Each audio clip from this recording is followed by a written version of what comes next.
আমেরিকায় কোনো আন্তর্জাতিক ফুটবল খেলোয়াড়, ক্রিকেট খেলোয়াড় আমেরিকার নাই, পৃথিবী বিখ্যাত নাই। কেন নাই? ওদের এই এত আকামের টাইম নেই।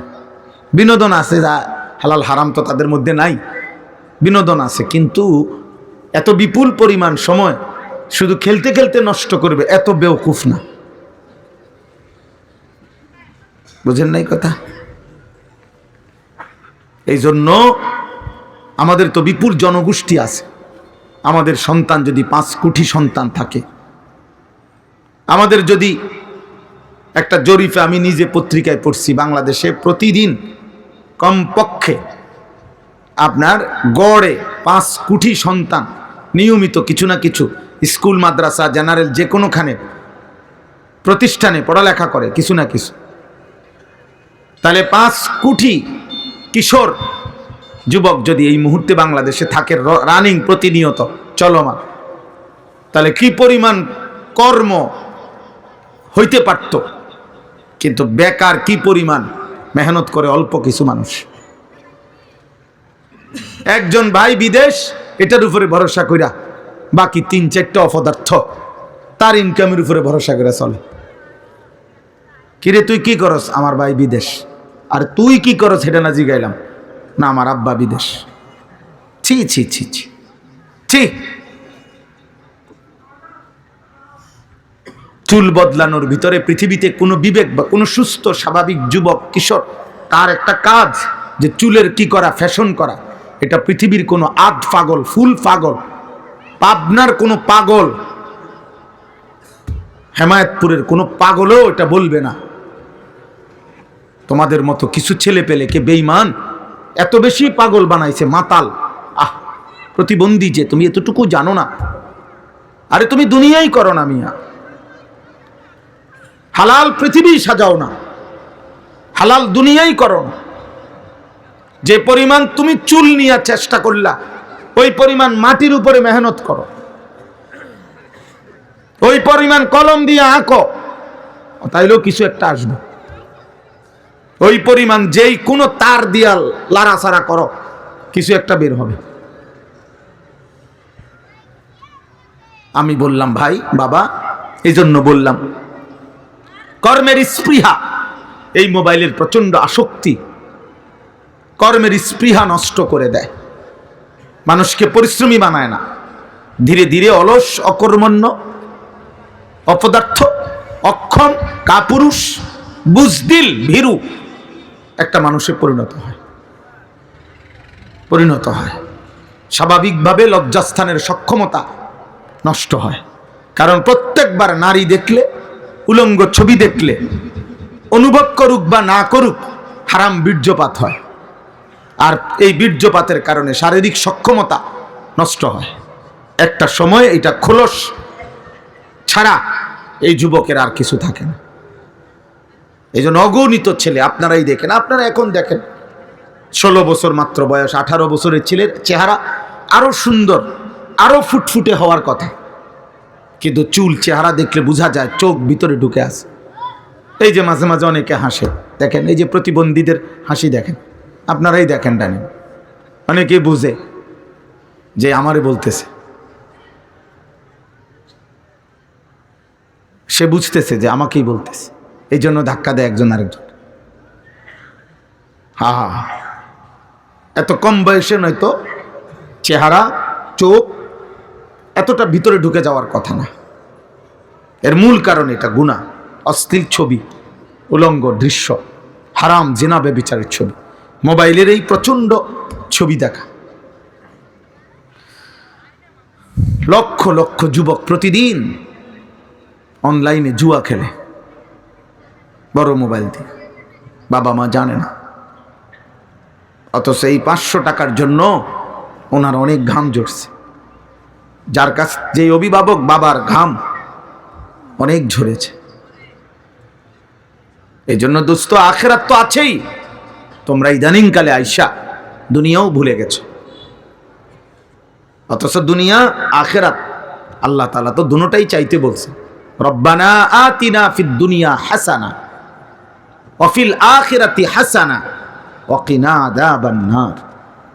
আল্লাহ বলছে প্রিয় বান্দার পরিচয় হলো এমন, সে বলবে আল্লাহ উত্তম দুনিয়া আমাকে দেন, উত্তম আখিরাত আমাকে দেন, জাহান্নামের আযাব থেকে আমাকে মুক্ত করে দেন। দুনিয়াও চাও, অসুবিধা কি, কিন্তু হালাল টুকু নাও, পরিশ্রম করো, মেহনত করো। কোরআনুল কারীমের মধ্যে আল্লাহ তাআলা বলছেন, বান্দা যখন জুমার দিন শুক্রবার আজান হয় তখন তুমি উপার্জন ছাড়ো।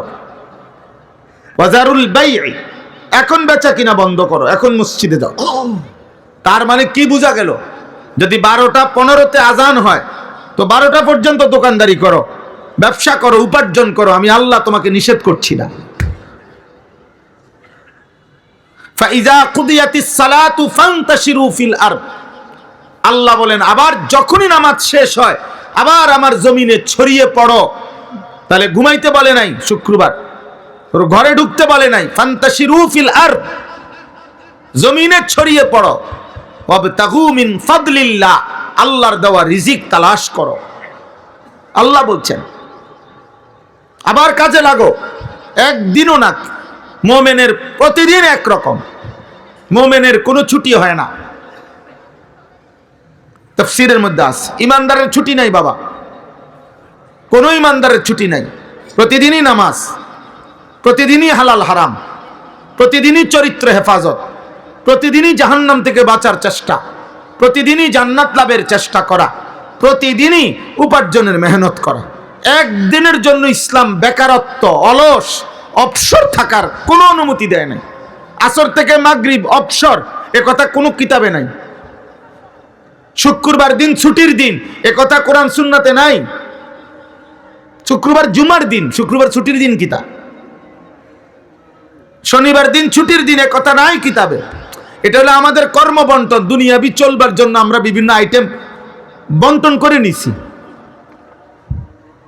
মুমিন আল্লাহ কোরআনে বলছেন ওয়াবুদ রাব্বাকা হাত্তা ইয়াতিয়াকাল ইয়াকিন, মৃত্যু আসা পর্যন্ত তুমি তোমার রবের ইবাদত করো, ছুটি নাই। আজকে তোমরা ছেলেরা ঘন্টার পর ঘন্টা জীবনটা তোমরা নষ্ট করে দিচ্ছ বাবা, না দুনিয়া সাজাইলা না আখিরাত সাজাইলা। অথচ আল্লাহর কসম কোরআনুল কারীমের মধ্যে আছে, আল্লাহ বলছেন, এটা বুঝাইতে চাইছেন আশ-শাবাবু বাইনা দুআফাইন, প্রত্যেকটি বয়সের যৌবন 15 বছর থেকে কমপক্ষে 40, এই 25 বছর জীবনের গোল্ডেন টাইম, সোনালী সময়। এই সময়ের মধ্যেই ব্যক্তিকে আল্লাহ তাআলা কুওয়াত, শক্তি দিয়েছেন। আল্লাহ বলছে তোমাকে আমি যেই সময় শক্তি দিছি তার কিন্তু দুই পাশে দুর্বলতা। এক হলো শিশুকাল, সেটাও ছিল দুর্বলতা। এরপরে আসবে বৃদ্ধকাল, সেটাও দুর্বলতা। দুই দুর্বলতার বাউন্ডারি ওয়ালে, দুই দুর্বলতার দেয়ালের মাঝখানে যেটুকু সময়, এটুকুই তোমার শক্তি, এটুকুই যৌবন, এটুকুই সক্ষমতা, এইটুকুই কিছু করা। দুনিয়া গড়লে যৌবনেই গড়ো, আখিরাত গড়লে যৌবনেই করো। দুনিয়া নষ্ট করে দিলে যৌবনেই নষ্ট করো, আখিরাত নষ্ট করিলে যৌবনেই নষ্ট করো। নারী দেখেও মজা পাইবা এই সময়, সেজদা দিয়েও মজা পাইবা এই সময়। বুড়াকালে দুর্বলতা, ওই সময় কোন রকম ফারম। আল্লাহুল্লাযী খালাকাকুম মিন দুআফিন সুম্মা জাআলা মিন বা'দি দুআফিন কুওয়া সুম্মা জাআলা মিন বা'দি কুওয়াতিন দুআফান ওয়া শাইবা। আল্লাহ বলছেন আমি মানুষকে সৃষ্টি করেছি প্রথম দুর্বলতা নিয়ে, মানে শিশুকাল। অতঃপর আমি তাকে দিয়েছি কুওয়াতান, শক্তি, যৌবনকাল। সুম্মা জাআলা মিন বা'দি কুওয়াতিন দুআফান ওয়া শাইবা, অতঃপর পুনরায় আবার দিয়েছি দুর্বলতা, বৃদ্ধকাল। আল্লাহ বলে তুমি শুধু তোমার শরীরে যদি দেখো তাহলেই তুমি বুঝবে ইয়াখলুকু মা ইয়াশা, আল্লাহ যা ইচ্ছা তাই করতে পারেন। এক হাত ছিল ছোট্ট দুর্বল হাত, সেটা হলো শক্তিশালী, আবার হয়ে গেল দুর্বল হাত। আমরাই দেখি এখানে, উনি বয়স্ক মানুষ তো দুর্বল হাত, আমরা যারা মাঝ বয়সী আমাদের হাত সবল হাত, আবার পিচ্চি বাচ্চার হাত দুর্বল হাত, আমাদের মধ্যে আমরা দেখি। আল্লাহ বলে দেখো তো এবং বুঝে নাও আমি যা ইচ্ছা তাই করতে পারি। এজন্য জীবন বদলাও।